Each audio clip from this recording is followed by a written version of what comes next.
Hello everyone, welcome to our channel Code with Sunny, and in this video I am going to talk about the problem a sign of place of April circuits of HackerEarth 2021. Okay, so let's discuss this problem now. We have been given an array A of length n whose elements is going to lie in the range 1 to n, that is the utmost value of any element of this array will be n, and we will be given a string also whose length is going to be like n minus 1, and every character of the string would be either one of the three characters, that is less than, greater than, or equal to signs, that is basically showing the comparison between the adjacent elements of this array. Okay, so if the ith character of the string s is going to denote the less than symbol, then the ith element of this array a must be strictly less than the I plus 1th element of this array a, and similarly greater than symbol and the equal to symbol, okay, for each valid index I. Okay, now we have to count how many distinct arrays, that is the distinct arrays of length n is going to exist such that the elements of this array A must lie between 1 to n, and you must notice that the every element of this array A must be satisfying the criteria of this string s that is given to us. Okay, that is the ith character of the string si is going to denote any of these characters, then the adjacent elements must satisfy their relations. Okay, then how many such distinct arrays is going to be possible? We have to report that answer, and since that answer can be very large, we have to output that answer by taking the modulo with this prime number 10 power 9 plus 7. Okay, now how we can do this problem in the best possible way? Okay, for now let's discuss this input format also.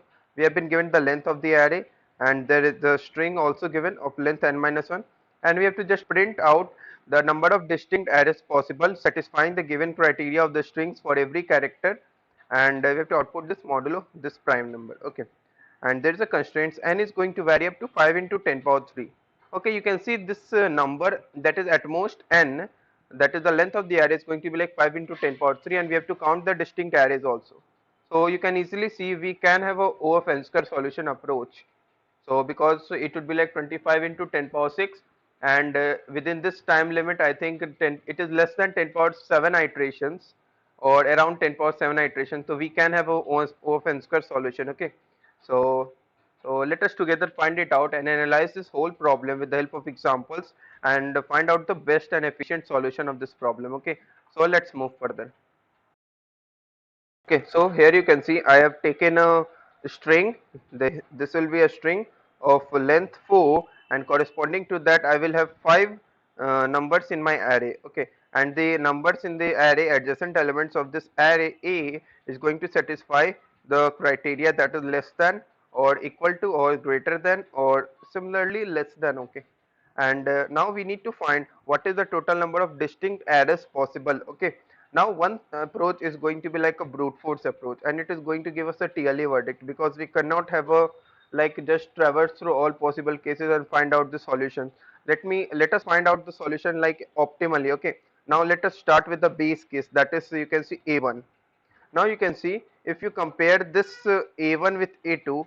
Okay, so for now let's first understand what are the total possible values that this A1 is going to hold. You can see if n is going to be like 5, A1 can hold the values like 1, 2, 3 and 4 and 5. Okay, now it can hold any of the values. Now you can see if I need to fill up the value for A2, I just need to be very much careful, because A1 and A2 satisfy the some relations, and what is this relation? A2 must be strictly greater than A1. So okay, now if A2 must be strictly greater than A1, I can have the solutions like if I am going to just use the A1 as 1, that is let me write A1 as 1, then what are the possible cases values for A2? You can see A2 can hold the values for like four values, that is A2 can be 2, 3, 4 and 5. And if we try to fill A2 A1 as 2, what are the possible values for this A2? A2 holds the possible values for this like 3, 4, 5, three possible values. And similarly like A2 can be 4 and A2 can be, that is A1 can be 4 and A1 can be 5, and correspondingly A2 will hold some value. Okay, now you can see if I am just doing like this one, that is A1 have 1, let us assume that A1 holds 1 and then A2 holds 1. What are the possible values for this A2? And then if A2 holds some value, what are the possible values for A3? It is going to be like a implementation based approach, and it is going to take an exponential time also. It may take an exponential time. Okay, so rather than doing that, let us having a dynamic programming approach. Okay, why we are going to use a dynamic programming approach? The reason is quite simple. You can see in the here, that is in this case, my if I will try to fill the value for A2, then this value for A2 would depend on what is the value present on this A1. And you can easily see if some if at some state of filling some value, if this state depends on some previous state, this is the criteria for dynamic programming. That is, you can see if I want to fill some state like A2, and this value what A2 holds will depend on the previous value, that is the previous state, that is what is being filled at A1. And because why it is going to depend on A1, the reason is quite simple, because A1 is going to be less than A2, strictly less than A2. Then if and only if I know the total number of possible ways to fill A1, then only I can proceed for A2. And so since this state is going to depend on the previous state, I can just simply say that this problem is going to have a overlapping sub problems, and the property that it holds, it's going to be like optimal substructure property. Okay, so for now, let us move further to understand how this dynamic programming approach is going to help us to find out the efficient solution of this problem. Okay, so let's move further. Okay, so now you can see if A1 can holds the values of like 1, 2, 3, 4, 5, let us have a, you can say a n plus 1 into n plus 1 matrix, 2D matrix, where you can say I'm going to use a 1 based indexing approach rather than using a 0 based indexing.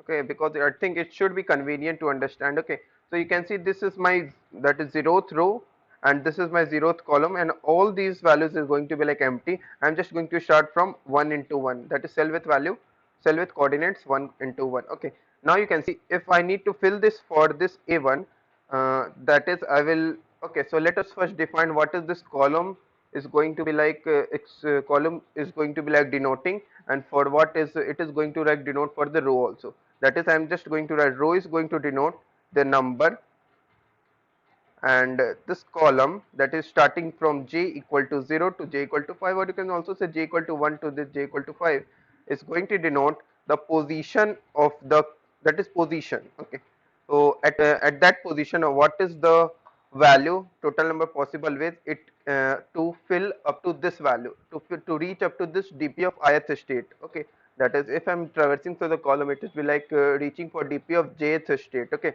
so for now let's move further. Okay, now you can see what is the total number of possible ways. If I am just talking about the first character position at equal to 1, that is j equal to 1, and we have only this one, you can say total number of possible ways is 1. And if we at this position 1, that is at this a1, I'm just using the number only 2, I have this total number of ways as 1, and similarly as 1 1 1. And this is actually the base cases, that is dp of, you can also say dp of I, and the p of 1 is going to be like 1 for every I starting from 1 to the n. Okay, if you have been asked, if you have been given n equal to 1, and you have, if you have been asked that what is the total number of possible ways to just go to this total number of possible ways to fill the array of size only 1, you're just going to just claim that my answer should be like sum of this all column, that it will be like 5. Okay, but now it is not going to be like that, because we will have a n goes greater than or equal to 2. Okay, so now I'm just going to just say that if my second character that I want to fill will hold the relation with the previous character, or you can say previous number, I think, yes, previous number, a2 should be greater than a1, that is there will be strictly less than sign over here. Okay, now if you want a2 to be 1, that is I'm going to talk about this position. Okay, so that is okay, this position, and a2 should be 1, that is going to correspond to the first row, that is index I equal to 1. Okay, now if a2 is going to be 1 and a2 should be like greater than a1, then what are the number of possible ways to choose this a2? It will depend on what are the values present over this a1. You can see if 1 is going to be greater than 1, total number of possible ways to choose this a2 would be like 0, because the array values are going to be like greater than or equal to 1. So if a2 is going to be one, total number of possible ways to choose this a2 depends on this a1, and a1 is not going to hold some possible value because a1 is going to be like greater than or equal to 1. So here it will be like 0. Okay, so let us talk about this a2. If a2 is going to be 2, if a2 is going to be 2, what are the total number of possible ways to reach to this a2 state? You can see 2 is going to be greater than some a1. So a1 can be 1 only. A1 can be 1 only. Total number of possible ways would be like 1. And you can easily see the sum is going to be like the previous ones. Okay, that is the this one. Okay, so for now let's understand more in detail. That is, I'm going to talk about a2 equals to 3. Okay, so if I'm going to talk about a2 equals to 3, that is a2 equal to 3, then 3 should be like greater than a1. Then what are the possible values to reach this a2 at the second position and the value equal to 3, and what are the total number of possible values for this a1, because it already depends on the previous state, that is a1 should be like less than a2. You can easily see we can have 3 greater than 1 or 3 greater than 2 and 3, okay, only this one. So what are the total number of possible values to reach this previous state for a1 equal to 1 and for a1 equal to 2, and it should be summed up. Okay, so I have this like 1 plus 1, it should be like 2. Okay, so I'm going to just fill this value as 2. Okay, now let us talk about for a2 equal to 4. Okay, if I'm just going to talk about a2 equal to 4, it should be greater than a1. So it total number of possible values to reach to this a2 would be like how to reach to this a1, and it should be like 4 greater than 3, 4 greater than 2, 4 greater than 1. And what are the total number of possible values, or you can say total number of ways to reach to a1 equal to 3, a1 equal to 2, a1 equal to 1, and we are going to sum up all these. It should be like 1 plus 1 plus 1, and it should be like 3. And similarly, if you are going to just proceed in this manner, you can easily understand what is the possible value for this one. It should be like 4. It should be like sum of all these ones. Okay, now let us talk about equal to case. If I'm at this equal to case, you can easily see that is a1, that is a3 must be equal to this a2. It means that if I'm talking about this, let us assume that if a3 holds the value 1, it must be equal to that a3 should be equal to a2. Then its total number of ways should be like of previous ones. Okay, so if I'm talking about this a3, what is the total number of ways to reach to this a3 state? It should be like 0, just same to as previous. And what should be like for this one? It should be like to same to this one, and same to this one, and it should be like same to this one, 3, and it should be like 2, and it should be like 4. Okay, now let us talk about how we are going to deal with this one, that is a3 and this a4. And a3 and a4 holds this relation, that is a3 should be greater than a4. Okay, so let us try to talk about this position. Okay, so if I am talking about a3 greater than a4, let us assume that a3 equal to okay, a3 equal to, let's say, okay, I'm talking about a4 now. I think a3 has been done. Okay, that is this position has been done. So I'm just talking about a4. Okay, so a4 should be less than a3. So let us assume that a4 equal to 1. That is, I'm talking about this position 1, this position. If a4 holds the value 1, then a3 can hold the value like 1 less than 2, 1 less than 3, 1 less than 4, and 1 less than 5. So I should sum up the all the ways to reach to this state.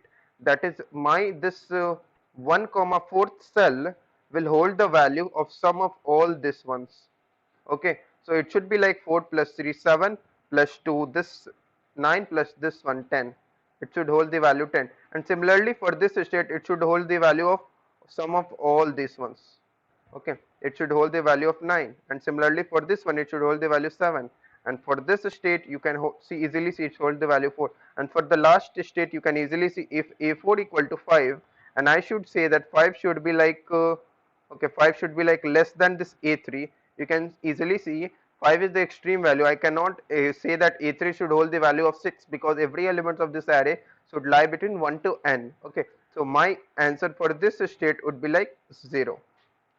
And similarly you can easily fill this value same as the prefix sums starting from the first row up to the ith row, I minus 1th row. If you want to fill this for this ith row, That is, in general, I'm just going to write three cases. Okay, and what are these three cases? Let us try to just demonstrate that. Okay, so I'm just going to make three declarations to figure it out the answers properly. Okay, so if the jth character is going to be like equal to, if we have equal to sign, then dp of ith state and this jth character, that is number of ways to reach to this ith row and this jth position, is exactly equal to this dp of ith row and this j minus 1th position. Okay, okay, if this is for equal to character, that is, I must go with the previous characters, previous positions. Okay, and let us talk about what will happen if we have this less than. Okay, if we have this less than and I need to fill for dp of ith row and dp of jth position, what should be our answer? It should be like prefix sum. Let us talk about in most more detail. Okay, so I'm just going to use the summation once. Okay, so summation of dp of I. Okay, so let us talk about some k, dp of k, and the position would be like j minus 1, that is previous position. That is, if I'm talking about a3, that is my j would be like 3 and j minus would be like 2, that is the previous state, and starting from k equal to 1 and going up to like k equal to I minus 1. It should be like I minus 1. It should be like sum of all these states. Okay, so because if you like to fill like a3 equal to, for if I'm at this third row, if I'm like a3 equal to 3, I should have to satisfy like a2 should be like less than a3. Then I need to fill up for all the values which are going to be like less than 3. Okay, so it should be like 1 and 2. So starting from 1 and going up to I minus 1. Okay, this is going to be like for less than symbol. Okay, so if I'm going to talk about greater than symbol, what should be my answer? It should be like simply the reverse of this less than ones. How I'm going to fill that if I have the character like this one? So what should be my dp of ij? My dp of ij would be simply like prefix sum from the bottom row and for the jth column, that is I'm going to start from k equal to n and it should go up to k equals to I plus 1.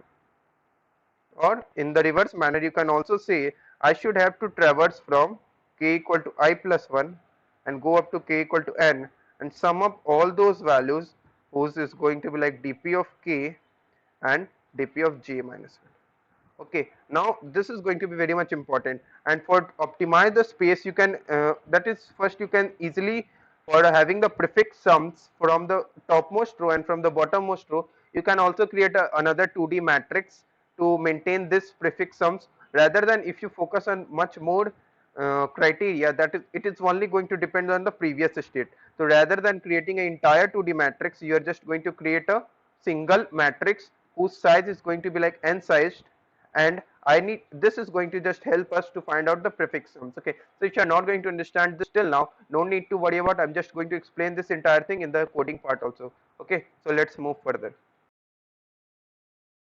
Okay, so here you can see as accepted code of sign of place problem. Okay, so let us talk about this code.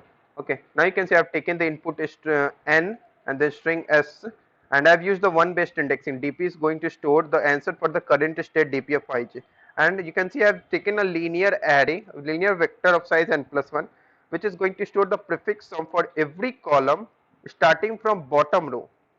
Up means I'm just starting from this nth position up to the ith state. Okay, and down is going to store the prefix sum for every column starting from the top row to any ith state. Okay, now what are the base cases? dp of I of 1 is going to be 1, down of I of 1 is going to be I, and up of I of is going to be like n minus I plus 1. Okay, it is just simple as like that. If you are going to store 1 1 1 1 as for the first column, you can easily see, if I'm going to just fill for dp of that is up of I for this first column, it is going to be like starting from this ones.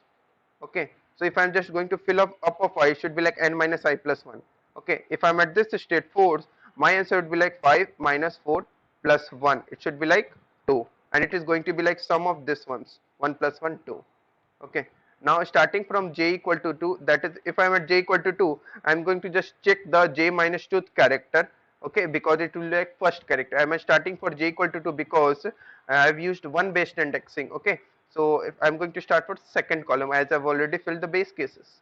So I just need to figure it out. If j minus, that is s of j minus 2th character is going to be equal to, just iterate from 1 to n and fill the same value as of previous state. dp of ij equals dp of I of j minus 1, as I've already told, okay.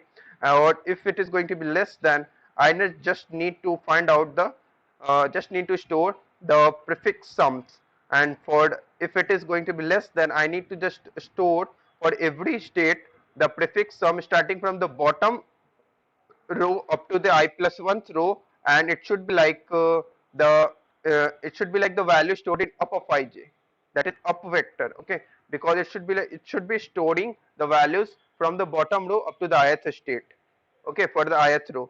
Just I have just filled the dp of ij with up of I plus 1, and it is going to store the previous values of this dp, that is for the j minus 1th state. If I am talking about jth state, okay, get the prefix sum for downwards rows for the previous state using up of this one, okay.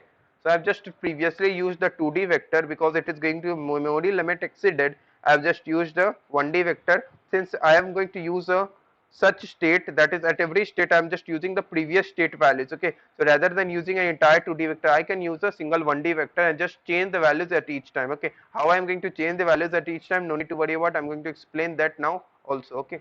So you can see I am just starting for n and going up to greater than 1, I minus minus 4, if s of j minus 2th character is going to be like greater than, okay.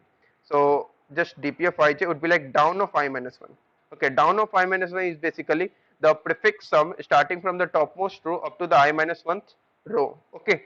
So it is for the previous state, okay. And after doing that, I just need to update up and down vector, update up and down vector with the current state prefix sums, okay. So down of vector is going to store the prefix sum from topmost row to the ith state. So I am going to just fill it with now with the updated values of this dp of ij for the current state, okay. So I'm just going to fill it down of I equals dp of ij plus down of I minus 1 modulus this value prime number, okay. So it makes it the value of this 10 power 9 plus 7, so I need to take with modulus. And similarly for this up vector for every state, so that I can use it in my next state, okay. And what should be my answers? My answer for the total number of distinct arrays would be like, for the nth state, that is answer equals dp of I into n, okay. So we can end at we can end with any number, that is it's with 1 or 2 or up to n, okay. So I just need to figure it out, what should be my answer. It should be my answer should be like answer plus equal to dp of ith into nth, that is reach the nth column, and ending number can be any number starting from 1 to n. I just need to sum up all the values and finally print the answer. You can see here is an accepted code. So if you have any doubts, do let me know in the comment section of the video, and I will ask the viewers to like this video, share this video, and to subscribe to our YouTube channel for latest updates. Thank you for watching this video.